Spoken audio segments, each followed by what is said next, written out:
불멸의 몸으로 입히셨어요. 그들의 기억에 죄의 기억을 도말시켜버리셨어요. 무슨 뜻인지 아시죠?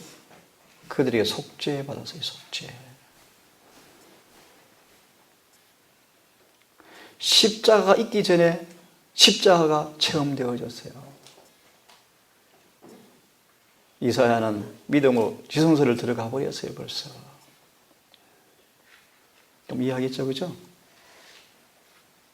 6천년간의 긴 시간표 속에서 예수님의 때가 참해 한 계획 속에 4천년간 때가 참해 오셔서 십자가를 경험하시고 50일 만에 오순절을 주셔서 하늘 성소 취임하셔서 1800년 동안이나 성소 봉사를 하시고 그 기간이 마치자 때가 참해 이제 지성소에 가셔서 마지막 사업을 하시는데 이 예수의 3단계의 그의 사업의 국면은 긴 시간표 속에서 완전한 구원을 완성하기 위한 그분의 사업의 한 국면, 한 단계, 한 단계 성취의 시간표대로 그분이 일을 하시는 거예요.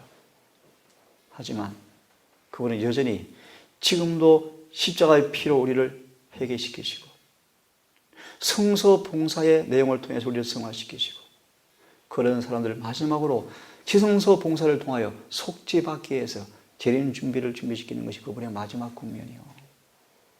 그래서 진리를 가만히 보시면 어떤 진리는 칭의의 모습이요, 어떤 진리는 성화를 가리켜요, 어떤 진리는 완전을 가리켜요. 모든 진리가 지성소로 연결되는 게 아니에요. 어떤 부분은 칭의의 개별로 성경이 기록되어 있어요. 그 칭의가 경험되어져야 성소 안에 들어가서 살 수가 있어요. 성화되어져야 지성소문이 열릴 때 견딜 수가 있어요. 근데 우리 그 식구들은 지금 그분이 지성소에 계시기 때문에 거기 들어가서 회개해야 한다. 그 논리는 맞지 않는 거예요. 그분이 계시니까 계신 곳에 가서 죄를 고백하고 회개해야 한다. 이건 성경이 말하는 지성소가 아니에요. 지성소는 죄를 가지고 절대 못 돌아가는 곳이에요. 바로 죽어요.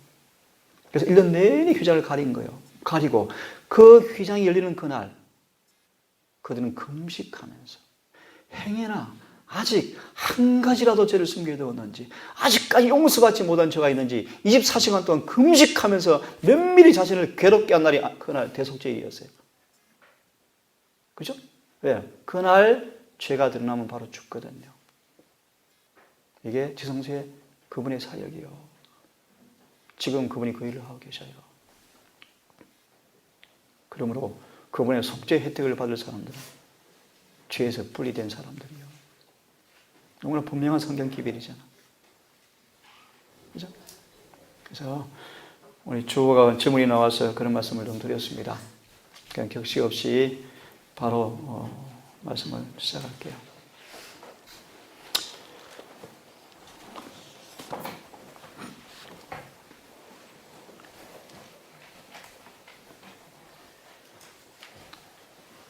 조금 전 우리 청년들이 칭의라라는 단어에 대해서 질문을 했는데 이렇게 이해하시면 맞습니다. 자, 다시 정리를 합시다. 칭의와 같은 단어가 뭐라 그랬죠? 완전한 용서요. 용서는 회개가 조건이 아니다? 이런 말은 안 맞는 거예요. 왜요? 금방 이해할 수 있어요, 이제. 완전한 용서, 그 용서의 의미를 이해하시면, 용서의 진짜 의미를 이해하시면 그렇게 말할 수가 없어요. 용서가 뭐라고요? 단순한 사면이 아니라 뭐라고요? 우리 마음과 가슴팍에 그분의 품성을 찍어버리는 것이다. 이런 용서의 조건은 완전한 자아굴복이요. 그죠? 부르심과 택하심이 같은 걸로 알았대? 아니에요. 강물에 빠진 아이를 강물에 빠져가고 흘러 떠내려가고 있는데 엄마가 손에 뒷짐을 쥐고 야, 너 빨리 죄를 버려. 고백해. 그럼 건져줄게. 하나님은 그런 분이냐? 그의 잘못을 전혀 묻지 않고 무조건적으로 먼저 구원하셨다. 이것이 구원이다. 그래서 그건 선물이다. 착각하는 거예요. 그것은 부르심이요, 부르심. 구원 얻게 하기 위해서 기회를 주기 위해서 불러내시는 거예요. 다시 말합니다. 애굽의 당신의 백성들을 홍해를 건너는 구원을 통해서 불러내셨어요. 이게 부르심이에요, 부르심. 부르심은 조건이 없어요, 무조건이에요. 누구나 다 부르시면 응할 수 있어요. 강도건, 깡패건, 살인자건, 정치인이건 누구나 다 부르심에 올 수 있어요. 불러셔서 그들이 택함 받을 조건에 응하셔야 돼요. 그죠? 그 이스라엘 백성들이 광야에서 그 시험을 통과 못하는 거예요. 왜 통과 못했습니까? 여전히 애굽에서는 불러냈지만 애굽의 정신이 떠나 안 떠나요? 안 떠나요. 모몬 교회에 있지만 누구 사람이요? 애굽 사람이요. 이해하셨습니까? 그래서 그런 예화로 성경을 설명하니까 성경이 억지로 풀어주는 거예요. 억지로. 하나님은 사랑이시다. 무조건적 사랑이다. 제가 어제 보여드렸나요? 주한테 보여줬구나. 예언신을 오히려 펴보면 여호수아의 마지막 고별 서기를 보시면 무조건적 용서는 존재한 적이 없으며 결코 존재하지 않았으며 앞으로도 결코 존재하지 않을 것이다. 있어요, 없어요? 근데 그분이 매일은 무조건적 용서, 멋지다 하나님 이렇게 얘기하잖아요. 아니에요. 용서는 조건이 있어요. 하지만 처음 듣는 분들을 위해서 그러면 용서 받아야만 그분께 나아갈 수 있는가? 그것은 아니라는 것이죠. 왜요? 예수님 앞에 나아가서 그분이 어떤 분인가를 깊이 배우고 그분을 체험하고 느끼고 그 사랑이 경험되어져야 회개할 수 있기 때문이에요. 그렇지만 그렇게 회개한 다음에 용서가 주어지는 거예요. 맞습니까? 그러므로 이렇게 말해야 정직해요. 용서가, 회개가 예수께 나아가는 조건인가? 그건 아니에요. 이렇게 말해야 정직한 말이야. 근데 회개가 용서의 조건인가? 아니다. 이렇게 말하면 억측이에요. 이해됐습니까? 다시 정리합니다. 누구든지 조건 없이 예수께 나아갈 수 있어요. 하지만 그 예수님이 내 안에 임재해서 구원을 맛보기 위해서는 조건이 있어요. 죄를 버리고 회개하셔야 돼요. 정리가 됐죠? 그럴 때 이걸 가리켜서 십자가에 못 박힌다. 회개가 뭔가? 내가 죽는 거예요. 쉽게 말하면. 죽은 자만 예수께서 살려내셔요. 맞나요? 죽은 자만 살려내셔요. 이걸 그냥 인격적으로 말씀드릴까? 자아가 죽은 사람만 주님은 살릴 수가 있어요. 그죠? 자아 죽는 것은 주님이 안 죽여주셔요. 주님 우리를 죽이는 분이 아니에요. 내가 죽기로 작정하고 선택하고 그 대가를 지불하셔야 돼요. 그 대가를 구체적으로 말씀드리면 좀 제가 안 되겠어요. 삭개오처럼 사라밧 갑옷처럼 대가를 지불해야 돼요. 오늘 말씀했죠. 비용을 계산함, 비용을 비교함. 비교해 보세요. 하늘의 영생과 이 땅의 가치 비교 가치가 없잖아요. 그래서 모세는 희생을 한 것이 아니었다. 모세가 희생한 것은 희생한 것이 아니었다. 그것은 사탕 발림에 불과한 것이었다. 어떻게 하늘의 영생과 이 땅의 것을 비교할 수 있습니까? 그런데 수많은 사람들은 저울에 다 합니다. 그죠? 진리를 어려워해요. 집사님이 설교하셨잖아요. 영생의 상급 앞에. 오늘 제가 사실은 집사님이 좀 쉬고 싶다 하셔서 제가 설교 제목을 용기를 내라는 설교를 하시는데 그 제목을 하려고 그랬는데 이런 내용이 하나 있어요. 침례 요한이 외롭게 죽은 것은 사람도 이해할 수 없는 신비였지만 깊은 교훈이 있어요. 침례 요한이 외롭게 감옥에서 죽어가지만 그의 고난은 예수의 고난에 동참한 것에 불과하였다. 이 말의 의미가 뭔지 아세요? 이걸 이해하시면 왜 순교를 특권이라 그런지 이해할 수 있어요. 쉽게 말씀드립니다. 그 침례 요한을 위해서 예수께서는 침례 요한이 경험한 고난과 비교할 수 없는 고난의 대가를 지불하셨어요. 우리를 위해서 그분이 무한한 고난의 대가를 지불해 놓으셨어요. 그런 것이 비해서 그 진리 때문에 복음 때문에 당하는 이 핍박과 고난들은 셰반의 피요. 그래서 순교는 특권이래요. 그리고 이 땅에서 그분 진리와 그분을 위해서 받는 수고와 고난이 조금 있었지만 하늘에 가면 주님이 크게 계산해 주시겠대요. 얼마나 감사합니까? 두 번째 중요한 진리가 있어요. 침례 요한이 그렇게 주님께서 칭찬한 여자에게서 난 사람 가운데 가장 큰 자라고 칭찬을 받았지만 기억하십시오. 그는 하나님의 도구에 불과하였다. 무슨 뜻인가? 우리가 아무리 주 앞에 충성을 다하고 진리에 충성을 다하고 해본들 주님께서 베푸신 희생에 비하면 우리는 아무 가치가 없는 사람들이에요. 이런 우리에게 영생을 주시는데 자랑할 것이 있나요? 이렇게 했는데 주님, 이게 보상심리, 오늘 혜님씨 얘기한 은혜의 보상, 유대인의 잘못된 정신이요, 대가, 품꾼의 정신이요, 품꾼의 정신. 이렇게 했는데 왜 안 알아줄까? 서운한 정신, 품꾼의 정신들이요. 우리는 그분 앞에 충성을 다했다 할지라도 손톱만큼도 내어줄 것이 없는 사람이요. 우리는 한 인간에 불과한 도구들이요. 썩어서 구더기 밥이 될 사람들이요. 아무리 잘나본들 죽을 때 다 썩어서 없어져요. 영원히 죽을 거예요.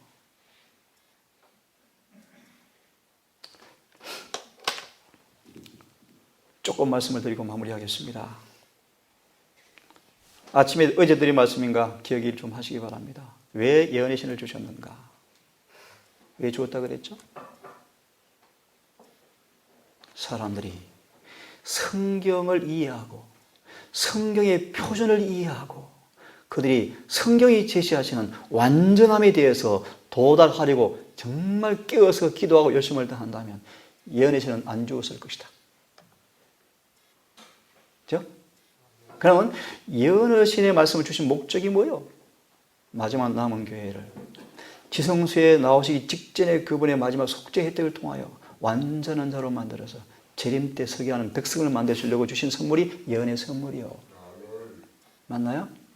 그래서 사람들이 예언의 신을 싫어하는 거예요. 왜? 표준이 높거든요. 그죠? 그래서 그거 너무 하지 마. 극단이야. 그 이유를 아시죠? 성경은 우리에게 완전을 요구해요. 성경을 주신 목적이 완전이에요. 우리 아침에 다시 기억하십시오. 왜 주님께서 우리에게 무한한 선물의 근원, 은혜의 근원, 모든 선물이 총체적인 이 뿌리, 성령을 왜 그렇게 주기 원하시는가? 기억하시는 분 계셔요? 우리를 철저하게, 완전하게 죄에서 구원할 유일한 길은 성령밖에 없어요. 다시 말합니다. 여러분들을 죄에서 완전히 분리해서 죄와 상관없는 완전한 사람 되어야 하는데 그 유일한 비결은 성령 충만밖에 없어요. 이해하셨습니까? 그래서 늦음이를 받는 것이 구원의 필수 요건이에요. 그를 친데 죄로 다시 들어가. 무조건적 구원? 이 어불성설이야. 늦음이를 받을 때 구원이 완성되어지는 거예요. 설령 물에 떠내려간 아이를 건져냈지만 말라. 맞아, 지금 구원받았어. 어떤 구원받았어? 목숨 죽는 구원받은 거예요. 목숨 죽는 구원받았지만 영생은 아직 없는 거예요. 그죠? 이걸 구원이라고 정의하면 안 되지. 구원은 무조건적이다. 이런 구원은 거듭 말합니다. 이스라엘 백성이 애굽에서 구원받았지만 하늘에 가는 구원 못 받았잖아. 안 그래요? 수많은 재림교인들이 침례받고 교인 되었지만 구원을 못 받잖아요. 다시 말하면 부르심이요, 부르심. 부르심을 구원으로 오해하면 안 돼. 부르심은 조건이 없어요. 무조건적 선택이란 있을 수 있다, 없다? 없다. 무조건적으로 선택하셨습니다. 이 거짓말이에요. 성경은 절대로 무조건적 선택이 없어요. 하나님이 구원받을 자를 택하시는 하나밖에 없는 조건이 여기에 있다. 어디 있습니까? 에베소서 1장 3절과 6절에 있다. 또 어디 있습니까? 베드로후서 1장 2절과 10절에 있다. 이 말씀이 하나님께서 구원 얻을 사람을 선택하는 조건이 무엇인가 딱 명시되어 있어요. 한마디로 말합시다. 저를 따라하십시오. 신의 성품에 참여하는 것. 이 놀라운 은혜의 선물을 받게 하기 위해서 주신 기별이 무엇입니까? 새 천사의 기별이요.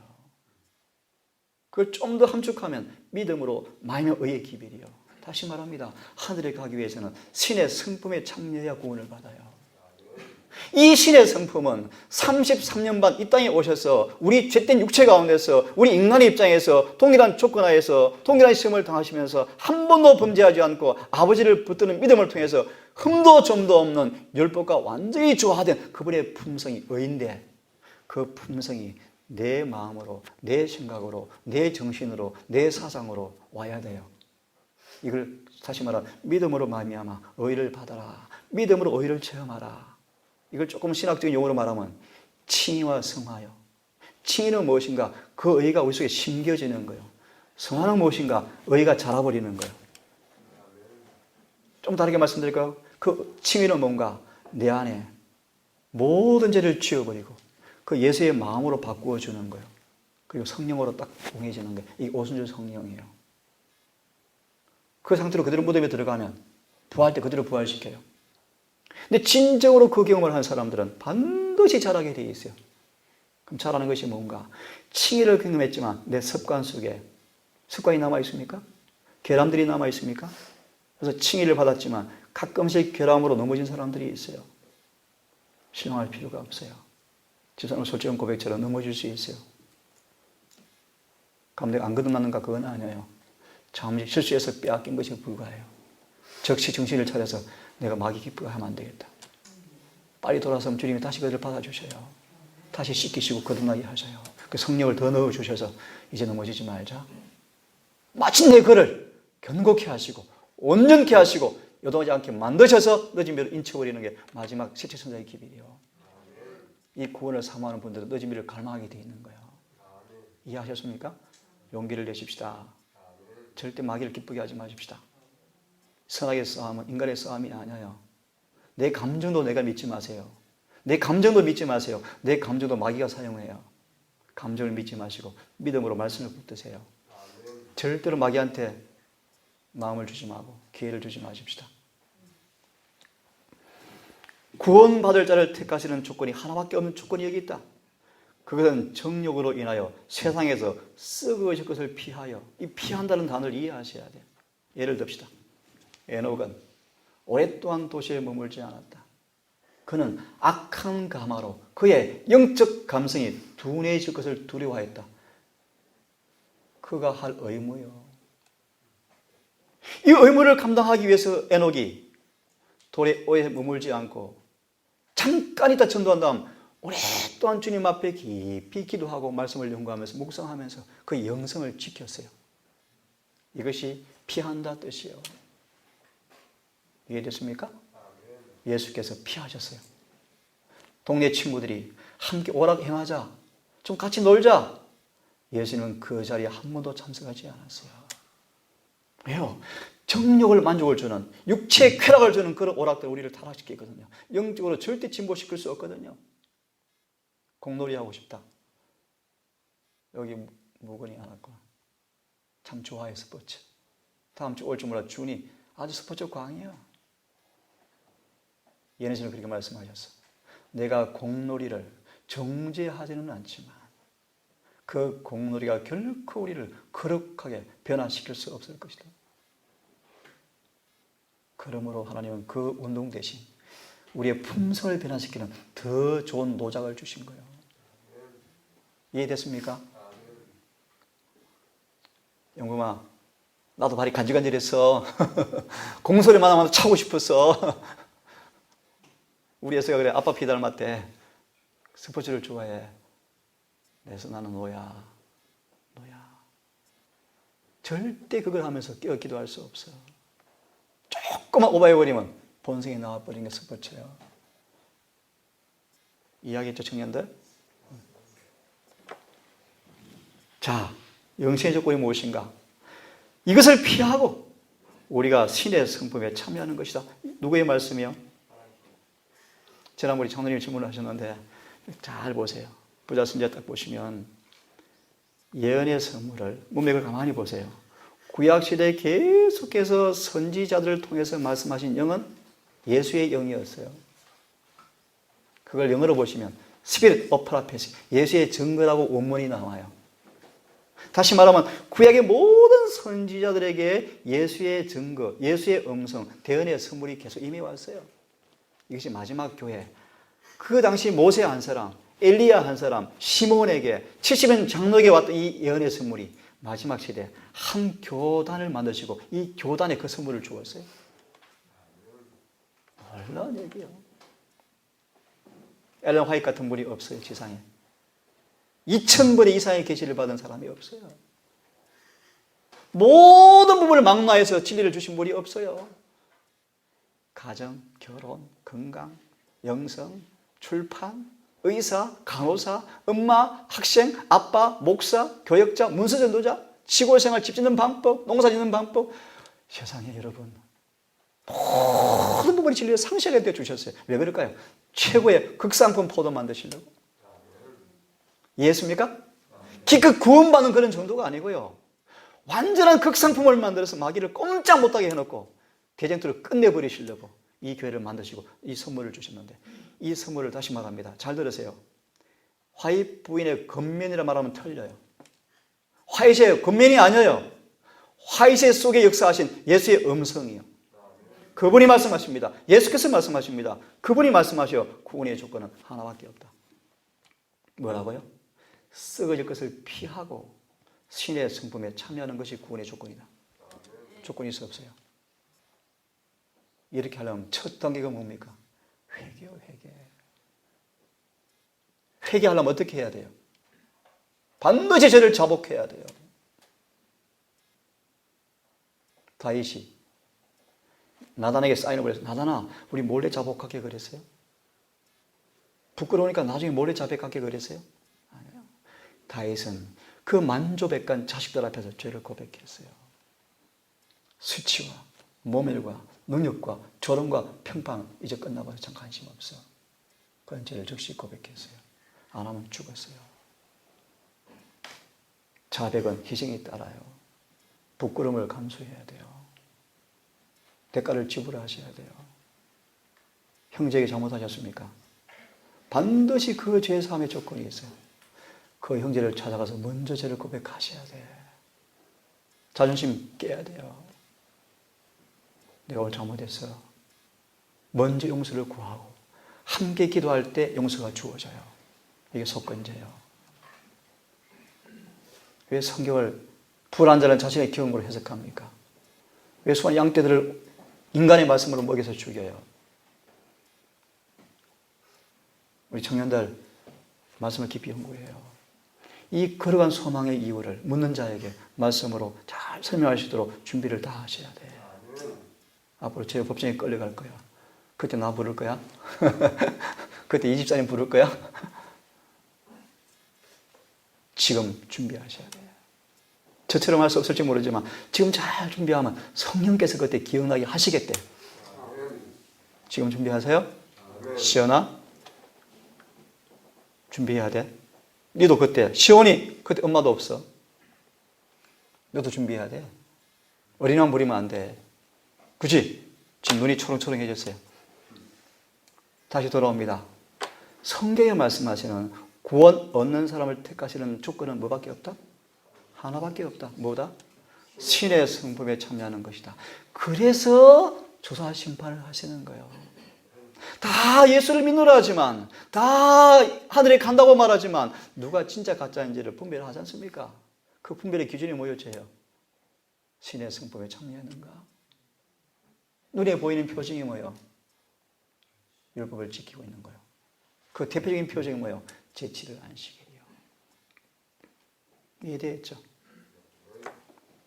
우리는 은혜 위에 은혜를 더해야 한다. 이 중요한 말씀이에요. 우리가 택함 받기 위해서는 은혜 위에 뭘 해야 돼요? 예를 들어서 무조건적으로 구원을 했다 할지라도 그건 시작에 불과해. 시작에. 그 구원을 날마다 지켜나가야 돼요. 그래서 오늘 집사님 솔직한 고백처럼 가끔은 자기한테 쏟고 마귀한테 쏟아서 짜증날 수 있어요. 이게 기만이요. 우리의 구원이 한 번 이루어지는 것이 아니에요. 날마다 은혜를 받고 은혜 위에 은혜를 자꾸 받으셔야 돼. 그죠? 이게 성화의 경험이라고 말씀드렸잖아요. 그런 성화를 경험할 때 그들의 주어진 빛의 분량과 그들의 여건에서 주어진 빛으로 살면서 승화를 경험할 때 그 수준에서 완전하다고 주님께서 표현해 주신대요. 무슨 뜻인가 하면 지금 우리에게 오지 않은 진리에 대해서는 책임을 안 물으신대. 이런 면에서 다 틀려요. 하지만 공통점이 있어요. 다 거듭났어요. 성령이 내지예요. 하지만 그들에게서 반사되어지는 예수의 의의 모습은 다 차이가 나요. 더 빛나는 사람, 조금 빛나는 사람, 덜 빛나는 사람, 차이가 다 있어요. 하늘에 가도 차이가 있어요. 그의 비례해서 상급이 주어지는 거고 위치가 주어지는 거예요.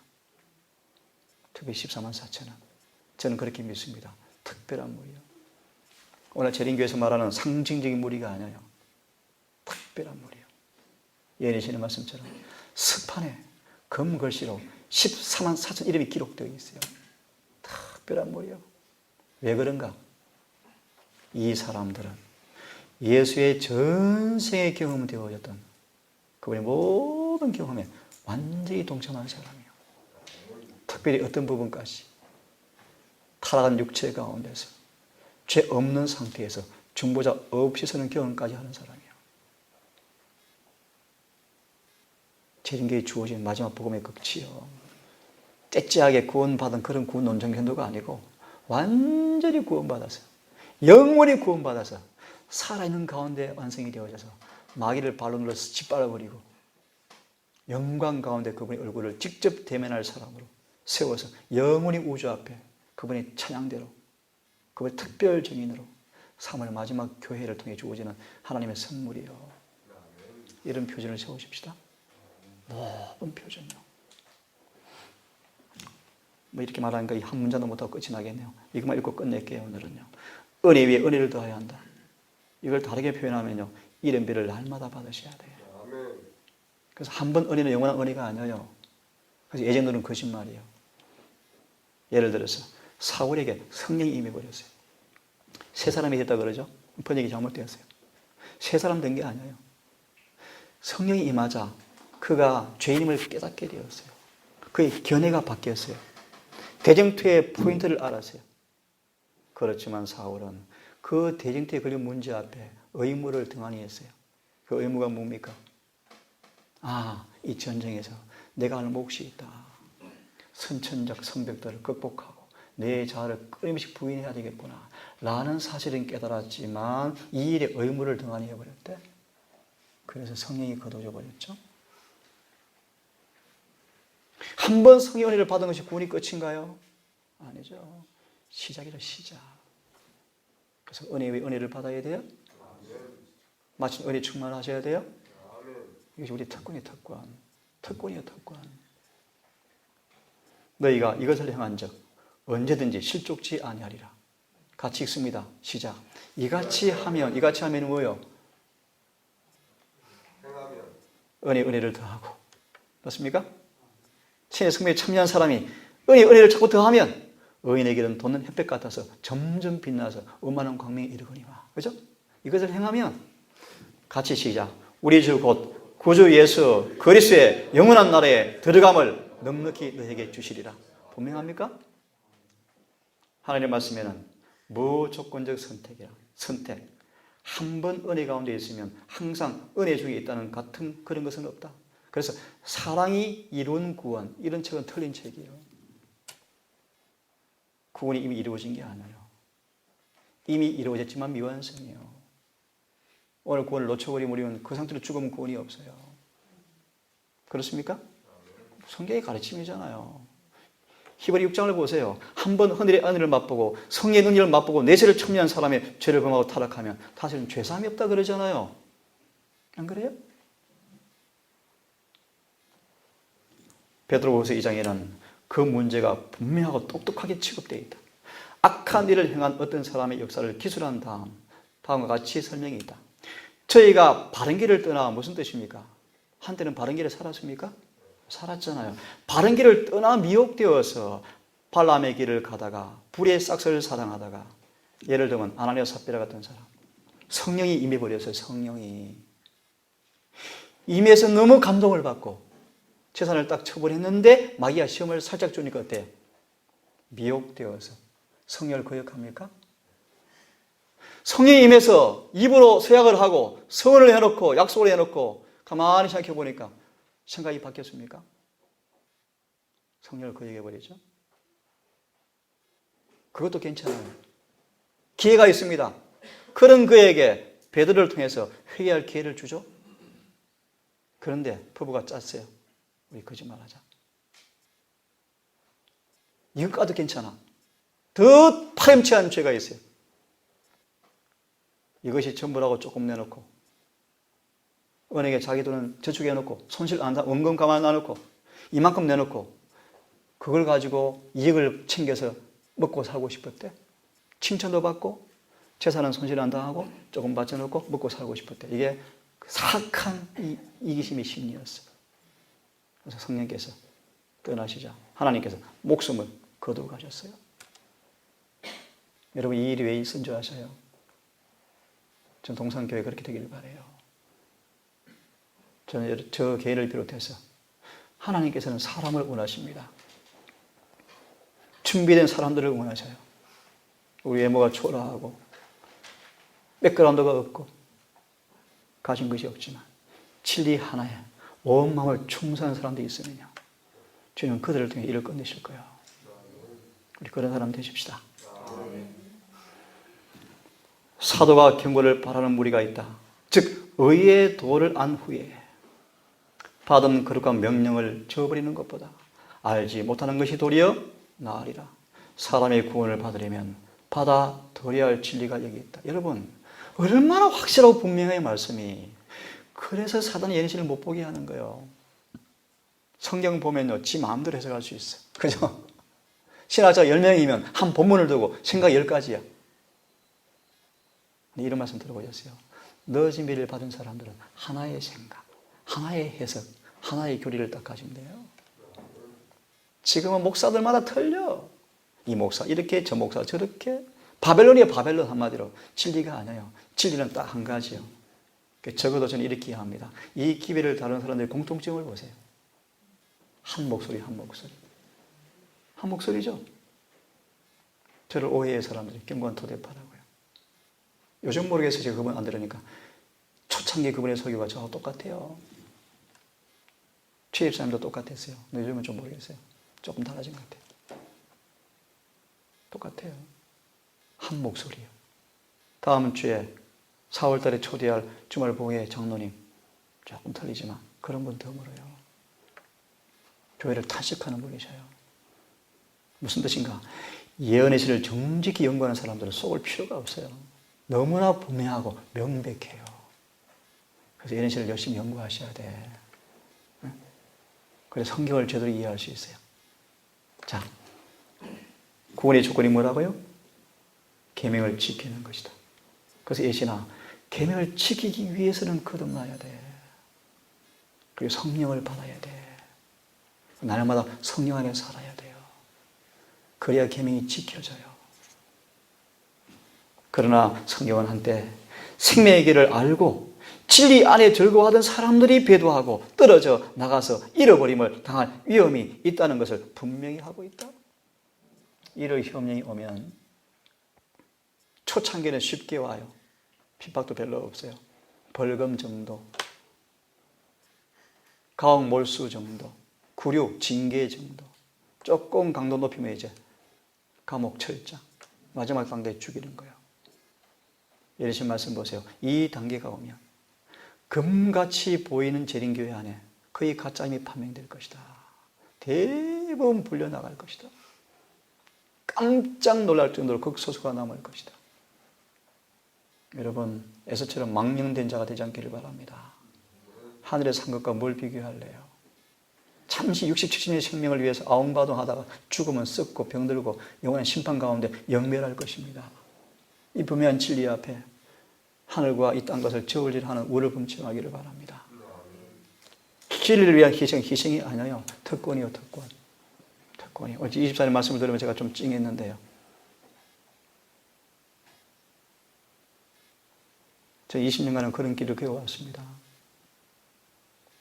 부모, 형제, 친척, 교회 안팎, 재정적인 어려움, 생계의 위협, 따돌림, 배도, 배신, 외로움, 고독, 누구도 상의할 수 없는 혼자 가는 길. 하지만 저는 진리를 따라가는 것이 특권입니다. 특권. 여러분 마음 약해지지 마시고 이 한 번 의의 도를 이 말씀 앞에 우리의 모든 걸 다 헌신하는 것이 특권임을 깨달으시고 이 길에서 굳게 서기를 바라고 은혜를 더 깊이 받기를 바랍니다. 그러므로 매일매일 하나님께 결정적으로 회심할 필요가 있다. 한 번 은혜 안에 들어오면 항상 은혜 안에 있다는 선택의 교리는 지지하는 사람들은 여호와께서 가라사대라는 말씀을 거역하고 있는 것이다. 여기까지 하겠습니다. 에베소서 3장 1장 3절로 6절은 성경이 명시하는 분명한 구원의 조건이에요. 무조건적 선택은 없습니다. 여러분 마음과 뜻을 다하여 힘을 다하여 그분의 은혜를 의지하셔서 말씀에 순종하면 택해집니다. 모쪼록 우리 모든 식구들이 하나님의 마지막 하늘의 놀라운 선물을 주기 원하시는데 이 선물을 받기 위해서는 이른비를 충만히 받는 조건이 있습니다. 날마다 은혜를 받는 그 일에 실수하지 마시고 만반의 준비가 되어 있는 그분의 은혜의 보좌 앞에 나가셔서 때를 따라 도는 은혜가 늘 믿음으로 체험되어지시고 그 은혜를 통해서 구원의 즐거움이 실제 확신적인 경험의 체험들이 경험되어져서 구원이 재림 때 완성되겠지만 지금도 구원받을 수 있습니다. 구원 확신할 수 있습니다. 구원을 경험할 수 있습니다. 그 구원을 내 속에 성령을 통해 임재하신 주님을 통해서 날마다 구원받는 경험을 하기를 바랍니다. 기도하겠습니다.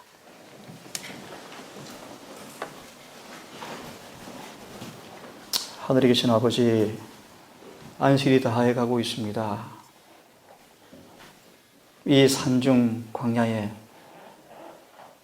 정말 내쉴 곳이 없는 초라한 우리를 불러 모으시고 부족한 자들을 통하여서 마지막 현대의 진리를 선포하게 하시고 이 진리 앞에 우리가 미흡하지만 하나로 모이게 하신 것을 감사합니다. 우리 대열 중에 아버지 두렵습니다. 첫사랑이 식어지지 않도록 도와주시옵소서. 서로 사랑하는 사랑이 날마다 더해가게 해주시옵소서. 우리 거듭나게 하시고 날마다 이름비를 받게 하시고 우리 모두가 반드시 늦은 비의 그 충만한 선물의 그날 모두가 그 앞에서 만나기를 원합니다. 일에 서로 돕고 격려하고 힘을 주고 조력하고 중보기도하고 더 완전을 향해 달려가는 그 일에 우리 하나가 되게 해 주시옵소서. 특별히 청년들 다시 한번 주님 하나님의 거룩한 깃발을 잊지 말게 하시고 온 힘을 다해서 하나님의 군대로 징집당하는 그 준비를 성실히 감당함으로 마지막 주님께서 대전 준비 받을 그릇으로 준비되는 그 일에 총력을 기울이게 하시고 지혜롭게 해 주십시오. 특별히 일일이 구하지 못하지만 우리 영범이 군문에 있습니다. 그 사악한 악한 죄가 남은 군문에 있습니다. 영범이 요셉처럼 되기를 원합니다. 다니엘처럼 서게 해 주시옵소서. 이것이 그들의 소망이 되게 하시고 영광의 목적이 되게 하시고 남은 군생의 동안에 좋은 가마를 끼치고 빛과 소금이 되어서 그 불쌍한 전우들을 구원하는 일꾼이 되게 해주시고 남은 군생활 동안에 몸과 마음이 잘 지켜져서 건강한 모습으로 사랑하는 부모 편에 올 수 있도록 또 새로운 의무를 감당할 수 있도록 그를 지켜주시고 인도해 주시옵소서. 우리 영호 빨리 손이 낫게 해주시고 완치되게 도와주시고 우리 청년들 더 열심으로 말씀을 연구하고 기도하게 도와주시옵소서. 예수